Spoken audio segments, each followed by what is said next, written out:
எல்லாருக்கும் வணக்கம். Thank you so much for coming here and supporting Vadandi season 2.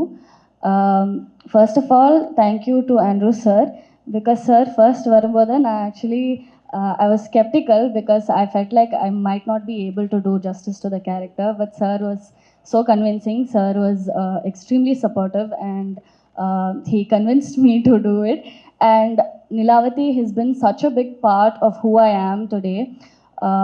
I think it healed a part of me. It's been an incredible journey portraying Nilavati. Pushkar sir and Gayatri ma'am, it's like everybody said, they're the dream producers. Ellarkum work pannonu aasai irukum because it's like home. It's like second home at this point. Even though I haven't spent a lot of time shooting or like being in the office, it's home because that's how comfortable they make you feel. Guha ma'am, she, like, some of the scenes are intense, right? So like when we kind of get anxious or something, she comes and she makes sure like you're okay, that you know, things are good. She always gives you the reassurance. Not just her, everybody on set are like that. எல்லாருக்கும் ஏதாவது ஒன்றுனா யாராவது ஒருத்தவங்க வந்து பார்த்துப்பாங்க, ஏதாவது இருக்கா அப்படின்னு சொல்லி ரொம்ப கேரிங்காக பார்த்துப்பாங்க. My entire supporting cast and team. Shashi sir கூட நான் வந்து செகண்ட் டைம் ஒர்க் பண்ணுறேன். கருடனுக்கு அப்புறம் this is the second time, and I'm so incredibly happy that it happened. So yeah, I think everybody's put in their 200% in making Vadandi, and it shows in the end product, and I think everybody will love watching it. I can't wait to watch the reactions and the response. Thank you so much for coming. இந்த ஒரு கதையை கேட்ட உடனே almost 3 இயர்ஸ்க்கு அப்புறமா we are seeing this story come to life, or the season 2 come to life. So இந்த கதை தான் வதந்தியோட அடுத்த சாப்டர் அப்படின்னு உங்களுக்கு எப்போ தோணுது? ஆக்சுவலி ஆண்ட்ரூ எழுதி முடிக்கிறதுக்கு ரொம்ப டைம் எடுத்தாப்புல. நாங்கள் சோம்பேறினா எங்களை மாதிரி அவனும் வந்து ரொம்ப நேரம் எடுத்தான் அந்த கதையை எழுதி முடிக்கிறதுக்கு. அதே மாதிரி இது வந்துட்டு சீசன் 2க்கு வந்துட்டு இது 3வது கதை. ஆக்சுவலி ஒரு ஃபஸ்ட்டு ஒரு ட்வின்ஸ் ஒரு கதை, அதுக்கப்புறம் இன்னொரு கதை. ஸோ எதுவுமே வந்துட்டு ஈஸியாகலாம் வரதில்லை. இது வந்து 3வது கதை. அது ரெண்டு கூட ஃபுல்லாக முடிச்சுட்டு அதுக்கப்புறமா ஓகே ஃப்ரெஷ்ஷாக அழிச்சிட்டு எழுதின கதை. ஸோ இன் தட் வே இந்த செட்டப் இதுதான் மெயின் பிளாட்னு ஆண்ட்ரூ ஸ்போக் டு அஸ். இந்த இது சொல்லும்போது that itself was convincing. இது சூப்பராக வரும் அப்படின்னு அந்த ஒரு சென்ஸ் வந்தது. அண்ட் தென் ஆண்ட்ரூ உட்காந்து எழுதினாப்புல ரொம்ப நாள் எழுதிட்டு அப்புறமா இதுதான் ஸ்கிரிப்ட்னு கொண்டு வந்து கொடுத்தாப்புல. Then we went into shoot. Super. Mister Andrew, if I may ask you one question. ஏன்னா ஃபர்ஸ்ட் சீசன் பார்த்தவங்க எல்லார் மனசுலையுமே அந்த ஒரு வதந்தி வர்சஸ் ரியாலிட்டி, அதாவது உண்மை அப்படின்ற ஒரு ஐடியா எப்போவுமே இருந்தது, ஒவ்வொரு எபிசோட்லையும் இருந்தது. So that's something that we absolutely loved. So இந்த சீசன் 2ல அந்த மாதிரி ஏதாச்சும் ஒரு சீக்ரெட் தீம் வச்சிருக்கீங்களா that you want the audience to enjoy? கூடவே சீசன் 1ல we saw S.J. Surya sir in his complete action. In season 2 we're witnessing Sashi Kumar sir in his element. So அந்த ஒரு டிசிஷன் பத்தியும்.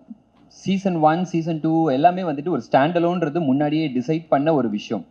Maybe அது வந்து ஒரு ரியாலிட்டியோட connect ஆனது வந்துட்டு வாஸ் நேச்சுரலி அந்த ரைட்டிங் ப்ராசஸ்லேயே அமைஞ்ச ஒரு விஷயமா இருந்தனால அதுக்கு வந்துட்டு தனியாக எஃபர்ட் போட்டு இதை பண்ணணும், இதை அச்சீவ் பண்ணணும் அப்படிங்கிற மாதிரி நினைக்கல. அது என்னுடைய ரைட்டிங் ப்ராசஸில் இருந்த ஒரு விஷயம். So I just got lucky அப்படின்னு நினைக்கிறேன். எஸ்ஜே சூர்யா சாருக்கு அப்புறமா சசி சாருக்கு வந்துட்டு இது வந்தது வந்து எப்படின்னா, அஃப்கோர்ஸ் ஆல்ரெடி சொன்ன மாதிரி சீசன் 1 ஒரு பெரிய சக்ஸஸை கொடுத்துருச்சு.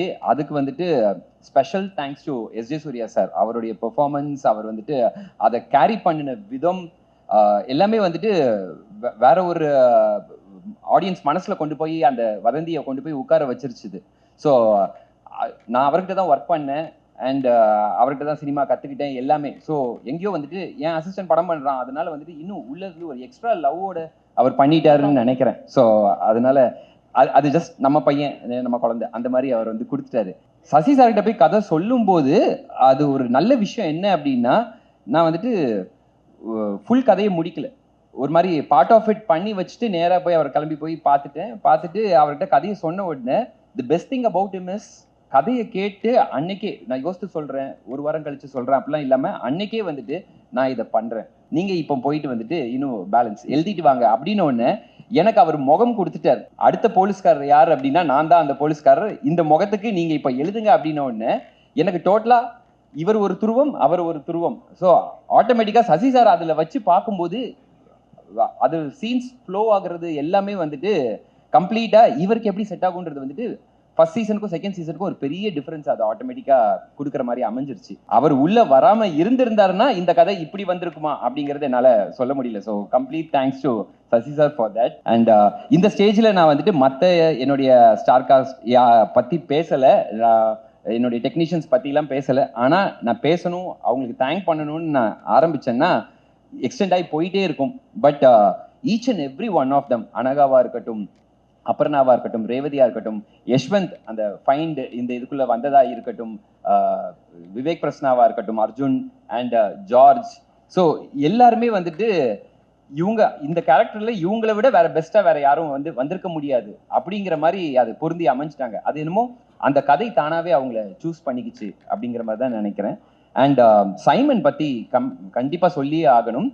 சீசன் 1 to season 2 அந்த ஜான்ர் ஆஃப் மியூசிக் வேற, இந்த ஜான்ர் ஆஃப் மியூசிக் வேற. பட் அவரும் வந்துட்டு ஒரு ஸ்டோரி டெல்லர். அவர் வந்துட்டு கண்ணை மூடிட்டு நான் வந்துட்டு எபிசோட்ஸை பார்த்தேன்னா அந்த மியூசிக் வந்துட்டு எனக்கு அப்படியே கதையை சொல்லும். அந்த மாதிரி ஒரு ஆர்ஆர்ல வந்துட்டு ஃபுல்லா இந்த கதை, இந்த மூட், இந்த எமோஷன் இதுதான் டிராவல் ஆகுதுங்கிறது அவரால் கொடுக்க முடிஞ்சது வந்துட்டு வித்தவுட் ஹிஸ் மியூசிக் வதந்தி வந்துட்டு இந்த அளவுக்கு இருக்குமான்றது என்னால் சொல்ல முடியல. So complete thanks to him. And each and every technician, சரவணனா இருக்கட்டும், மீவின் ஆர்ட் டைரக்டரா இருக்கட்டும், சுபா காஸ்டியூம் டிசைனர், ஒவ்வொரு டெக்னீஷியன்ஸ் எல்லாருமே வந்துட்டு they've given the best. So நான் சொன்ன மாதிரி எல்லாரும் ஒரு லவ்வோட வேற ஒரு பெரிய விஷயத்தை கிரியேட் பண்றோம் அப்படிங்கிற மாதிரி they're involve in this and they're doing it.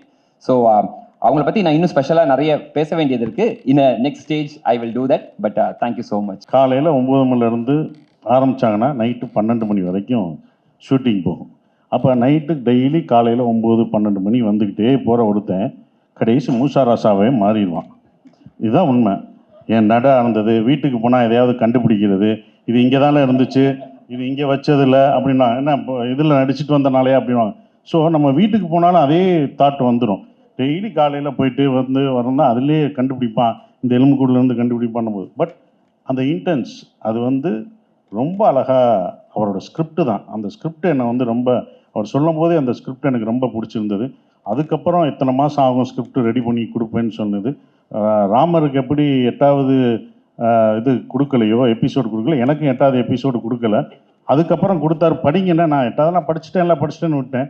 அதுக்கப்புறம் தான் சரி, இதை விட்டுட்டேனே இவங்கெல்லாம் அப்படின்னு சொன்னது வரும். அது எனக்கு யூஸ்ஃபுல்லாக இருந்துச்சு. நான் படிக்காதது அப்போ எனக்கு யார் என்ன கொலகாரன்னு எனக்கே தெரில இன்வெஸ்டிகேஷன் பண்ணும்போது. அப்போ நான் உண்மையாகவே அதை பண்ணிட்டேன் நான். ஸோ அந்த உண்மை அதுக்குள்ளே இருந்தது. அதுதான் அவரோட ரைட்டிங்கில் இருந்தது. கண்டிப்பாக அதை என்ஜாய் பண்ணுவீங்க. அவர் எனக்குள்ளே இன்ஜெக்ட் பண்ணது தான் இந்த மூசா ராசா. அப்படி தான் பார்ப்பேன். ஒரு டைரக்டராக அவர் இன்ஜெக்ட் பண்ணது தான். இல்லை, அவர் நடிப்பு அரக்கன், ஒரு சாந்தமான அரக்கன், அவ்வளோதான். என்ன எனக்கு மோர் தேன் ஆக்டிங், ஒரு இயல்பாக ஒரு விஷயத்தை கேரி பண்ணி ஆக்டிங்கில் கொடுக்கறது it's more difficult to present. சசினாக்கு ரொம்ப இயல்பான அது விஷயம். நாங்கள் இந்த கேரக்டர், இந்த S A Ramar character from Nagercoil Kanyakumari ஸ்லாங்கிறதுனால என்னால் ஒரு மாடுலேஷன் பண்ணலாம், அது இதுன்னு பண்ணி பேசலாம். அண்ணா இதுக்கு முன்னே சொன்ன மாதிரி அந்த மூசா ராசாவோட இன்டென்ஸான அந்த கேரக்டர் எந்த இடத்துலையுமே கொஞ்சம் கூட சிரிக்கவே கூடாது.